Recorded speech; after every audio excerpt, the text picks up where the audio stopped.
In the world of horror, no name is bigger than Stephen King, the absolute master of horror. He makes some of the greatest horror stories of all time. One of his finest works was what was adapted into the hit movie The Mist. Now, I've read the book, but I have not seen the movie, so already I'm a bit confused by this thing right down here. On the bottom here it says, a masterpiece, one of the most shocking movie endings ever. Now, if you know Stephen King, you know he isn't the best at making endings, so usually they're kind of crappy. So what is this all about? I have no idea. So what else are we going to do but pop this movie in and see if this is another one of his greatest hits turned into a movie. Hopefully it is. Let's check it out. The Mist starts off with probably one of the coolest Easter eggs in the movie ever. Our main character, who we have yet to see his face, maybe we won't see his face at all, but he's an artiste, and you can see here he's got a painting of The Thing, Clint Eastwood, and I don't know the rest. But unfortunately our main character is a real asshole. You see, he left the green screen on, so he tries to trick the family that there's a storm brewing, and yeah, it's kind of fake looking. But then a holographic tree comes crashing through the window and completely destroys his paintings. It's a good thing it's all fake. But unfortunately, the next morning it is revealed that the tree was indeed real. It was a real tree, and they killed it for the movie. There's this really adorable blonde kid who's just going absolutely apeshit. I mean, I don't get it. It's almost like he's never been outside before. So anyway, he goes running off, and then he destroys the guy's man cave. And this really ticks him off. So what does he do? He calls the head of Brooklyn Nine-Nine to arrest the boy. It doesn't go down too well, but they instead decide to go to the store, leaving the wife behind. And this part is rather important. Remember guys, the wife is left at home, alone. So our heroes go into the store, and unfortunately they're all out of toilet paper and hand sanitizer. Things just get so out of control that the Navy has to come on in and explain there's a bit of an emergency. But before anything good can happen, something bad happens. Bloody Nose Guy comes running in saying he just saw some crazy shit. I mean, it's probably got nothing to do with what he just snorted, but who am I to judge? And then a big cloud of whatever it was he just snorted comes flowing on in, trapping all of these people inside the store. Before they can just grasp and get an understanding what's going on, there's a bit of an earthquake. Well, I guess you can call it an earthquake. I mean, that just ain't some tremor. Ripley from Alien starts to complain because she wasn't a good mother and left her kids at home. So she's begging to let her go to get home to her kids. I told them I'd only be gone a few minutes. She's only 8. For their sakes, don't. You know, I had to make a really hard decision like that last night. I was like, do I want to have steak for dinner or do I want to have a vegetarian meal? I just had both. Kind of defeats the purpose, I know, but still, what the frick do you do in this situation? Bloody Nose Guy advises that she should stay in the store because something bad is definitely going on out there. But she doesn't listen and heads on out into the mist, possibly never to be seen again, but who knows. The rest of the people in the store get comfy, and it's also a good thing that the boss of the store decided to go to golf today because now all the people have free food, free whatever. Besides toilet paper, because that's all out. I mean, seriously, Australia, why is toilet paper so bloody hard to find nowadays? It's not like you can have any fun with it. And it's not like you can just throw it in the air and watch it come unraveling down on you. That was actually kind of fun. Our hero then discovers that there's something wrong with one of the generators, because you look at it, that ain't right. He then pulls a there's something more about Mary and calls a bunch of people to take a look and humiliates the generator. They then say that to fix it, they have to go outside into the mist to try and find the problem and hopefully fix it. So they open up this warehouse door and Mr. Hentai comes flowing through with his tentacles and latches itself onto this poor bugger over here who was just standing there. Unfortunately for this guy, Hentai takes yet another victim and just lets him go off into the mist. Now, our heroes are really terrified. They know whatever's out there is hostile. They then manage to cut off one of the arms for these creatures just so there's proof that there is something out there. But who's gonna believe them? That's the next problem. They try and let Brooklyn Nine-Nine guy, but he doesn't believe them. Instead, he just thinks they're taking the piss out of him. What reason could we possibly have? Oh, please, please! This is payback for the lawsuit that I filed against him last year, and you guys are backing him up. So winning wasn't enough, huh? You wanted to humiliate me some more, right? Show me a rubber snake while these hicks stand around laughing their asses off. What are you calling a hick? Mr. Norton, I swear. You know what? It's kind of nice to see him giving some real emotion. I feel like this guy is a human being as opposed to his Brooklyn Nine-Nine character. You know what? I have to think that it is the same character, just on his vacation. And he dies? So, since he didn't believe them, they then show someone else, and this guy seems rather important because he has a tie. So they show him, and yes, he sees it and believes it, but unfortunately it disintegrates after they touch it, so they can't show anyone else. They then decide it's the best idea to barricade the place up, but Brooklyn Nine-Nine guy thinks this plan is stupid, so he tries to get some people, some followers may I say, to follow him out into the mist to prove a point that there is nothing out there. Oh, and there's also this stupid lady who's trying to use religion against them, but apparently once you start talking about God and the Savior and whatnot, that's when people start to think you're crazy, so no one believes her, and this just pisses her off. She then takes a page from the 50 Shades of Grey and reads it to everybody, and this pisses them off.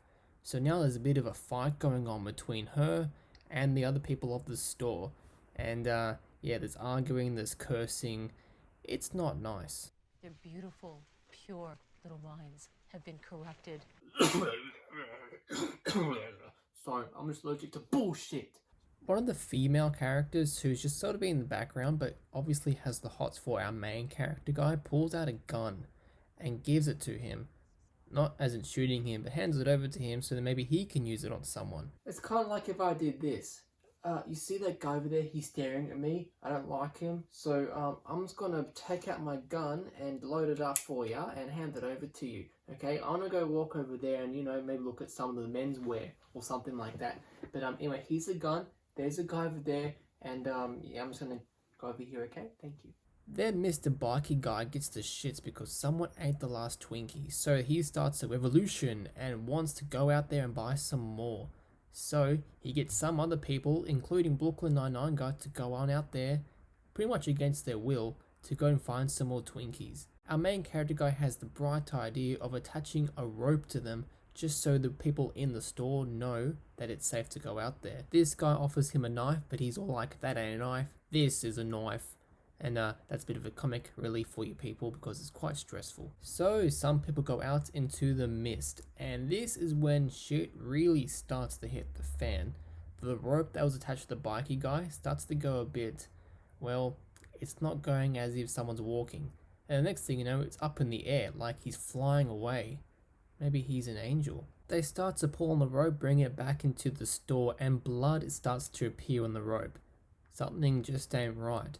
And then, in the distance through the mist, they see the lower torso of the poor bikey guy. Now, everybody in the store, including the stupid religion person, now believe that yes, this guy was right. We're fucked.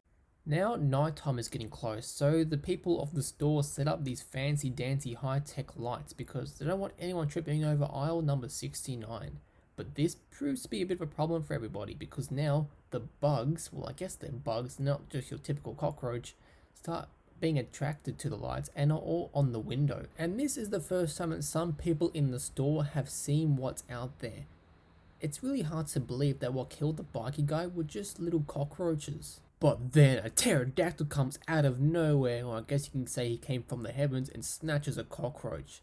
Now everybody's scared because now they know there's something else out there that ain't no cockroach. For real this time. The devil from the heavens, which is what I'm going to start calling them, starts to attack all the bugs, and this makes the windows start to break. And everyone's freaking out that these things will get inside. So what do? They turn all the lights off so they won't be so attracted to them, but then there's this other guy who's turning them on, so they're not communicating very well. It is then all hands on deck as they desperately try to hold the glass together with their bare hands. But unfortunately one of the window breaks because that person wasn't holding it properly. Now the shop is infested with vermin, so what do? One guy grabs a mop trying to, I don't know, sweep them away. But then I find out that the shoe works pretty good too. Unfortunately one girl gets bitten, but I wouldn't worry too much about that because judging from real life mosquitoes and bugs, It ain't so bad, if anything it'll just get really itchy. But unfortunately for this poor guy over here, he gets a big chunk of his neck bitten off by the pterodactyl-like thing. And as far as I know, they don't make a vaccine for that, so yeah, he's screwed. Realizing that fire type beats flying type, the guy grabs the broom that's covered in fire and burns the son of a bitch. Now, it's really a demon. Oh, and here's a part that really pissed me off. Wannabe Mother Teresa then gets attacked by a bug. But it doesn't actually attack her, it just latches itself on and gets a feel or two, and then it flies away. Now she thinks that she is like the Messiah, and because she believed in all this religion crap, she was set free.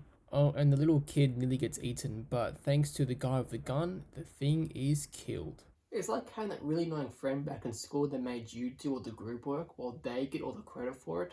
I mean, there are these poor buggers killing all the bugs, sacrificing their lives, while you're standing there with a bug on your chest being all like, oh, I'm all high and mighty because it let me live, I must be special. Yes, we know you're special, get fucked. Later on, one of the guys who was bitten, or I guess burnt, he looks rather torn up. I want to say he got shat out by the demon. Is, well, obviously in bad shape and in a lot of pain. So some brave people decide to go on out to the mist to go to the pharmacy to try and find some vaccine. The kid is doing crocodile tears, asking his dad not to go out there because he doesn't want his little dad to die. But he's all like, nah, don't worry kid, I'll go and find you a comic book, how about that? And he's all like, okay, and they hug, hopefully for not the last time. The father trusts the kid with this other girl who had the gun, and they go on out into the mist. They make it to the pharmacy without any problems, so that's pretty lucky. But not even 2 seconds in, the father's already shoplifting and steals a comic. Well, judging from the scenario they're stuck in, I'll let it slide. They then discover that the pharmacy has turned into the insects', well, I guess we can call it mating ground, because what else will be going on in here? And they find some guy who's barely alive. They try to rescue him, but this scene is rather freaking freaky.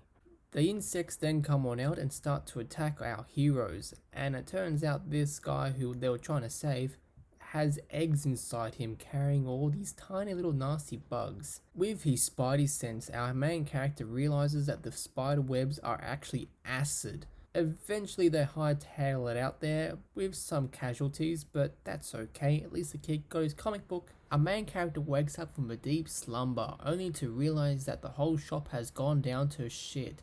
Turns out Religion Girl has pretty much taken over most of the people in there, with the talk of a better life, including this guy, who I thought was really cool because he was in Roswell. Now I hate him. It turns out the army is responsible for the ongoings, and this guy here who only worked there is able to fill us in as to what's going on, and it is some real spooky shit. How they thought that there were other dimensions, you know, other worlds all around us, and how they wanted to try and make a window, you know, so they could look through and see what's on the other side. Right. I'm sorry, what did you hear that? A window. No, not that, the other thing. Right. Okay, what the fuck is going on around here? Well, maybe your window turned out to be a door, didn't it? Not mine, those scientists! Oh, the scientist. Yes, the scientists. Yes, the scientist. Anyway, after hearing all this, the crazy religion girl thinks it's necessary to sacrifice him to the beast outside in an attempt to please the gods. Does it work? Obviously not. Realizing that they're next, the father and some other main characters decide to leave the store once and for all, but are stopped by the crazy religion girl and her followers. They then turn onto each other and start attacking everybody, but luckily the guy with the gun shoots the religion girl, killing their leader. I mean, violence doesn't ever solve anything, but at least this shut her up. Terrified of this guy's boomstick, the followers let them go out into the I keep saying that, but that's what's really going on. They're going out into the mist. They seem to have forgotten that there were monsters out there, and some of them are killed off then and there, and it's quite brutal. Other people make it to a jeep, including our main character, the kid, the girl, and 2 other old people. Main character guy sees the gun on the hood of the car, so what does he do? He reaches out, even though the kid and the girl are screaming and begging him not to. But they need that gun to survive. Normally I would say to just leave the gun and get the hell out of there, but something's telling me that he needs that gun for some kind of important purpose. I just don't know what that is. They then turn all the high beams on the car because that worked brilliantly in the store. They then drive past the store, being sure to extend their middle fingers to all the people trapped in there. Well, they don't actually do that, but I'm sure deep down they're thinking about it. And this part here is really important, so listen up. Remember in the beginning when the house was broken into by the tree and that the guy left his wife at home to go to the store? Yeah, I kind of forgot about that too. It turns out the wife was still at home when this all went down and was killed off by the bugs because the guy didn't fix the window in time. So she's dead and this guy is upset.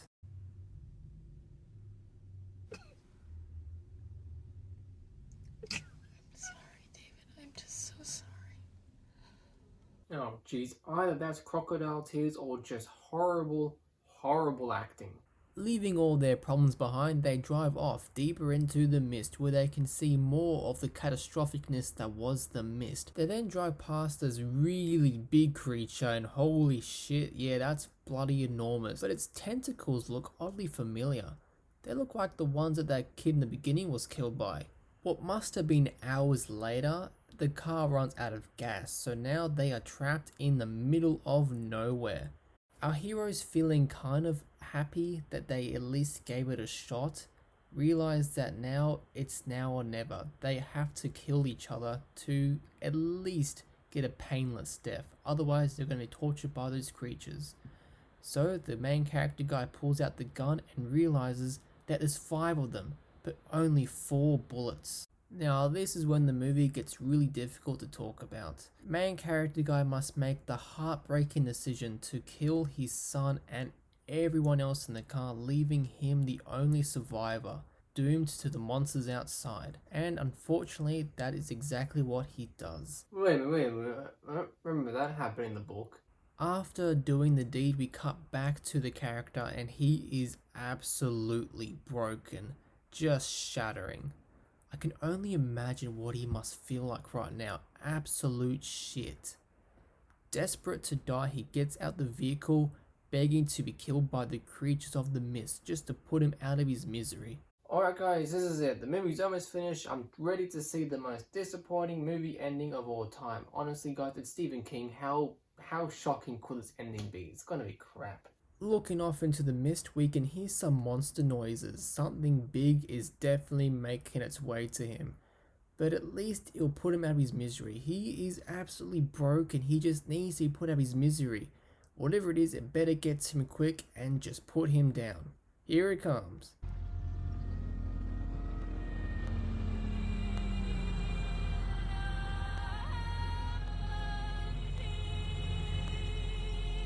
Holy shit.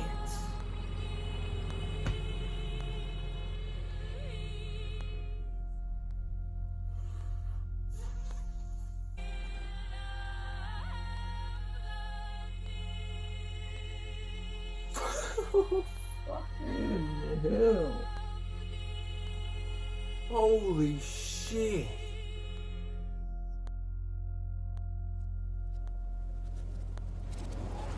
What the fuck? After everything he's gone through, all the sacrifices, all the pain, this is how God repays him.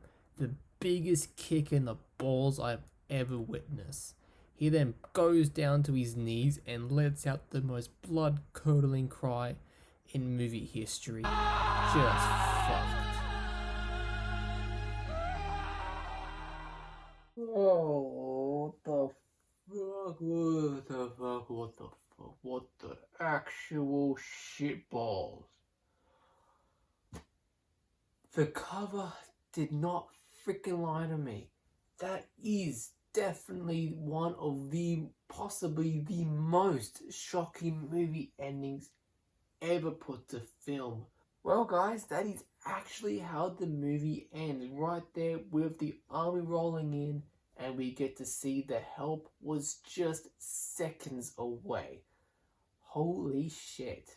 Well guys, that is the end of The Mist, the most terrifying, most depressing, most spectacular movie ending ever made. The movie itself definitely is no masterpiece. I mean, all it is that it does it so well that the final moments is the biggest payoff ever, in a negative way, but that makes it a good thing in this sense. But anyway, so guys, that is The Mist, and I have to say, after watching that and feeling all messed up, it's just an ending that will stick with you for a lifetime, and it just messes you up.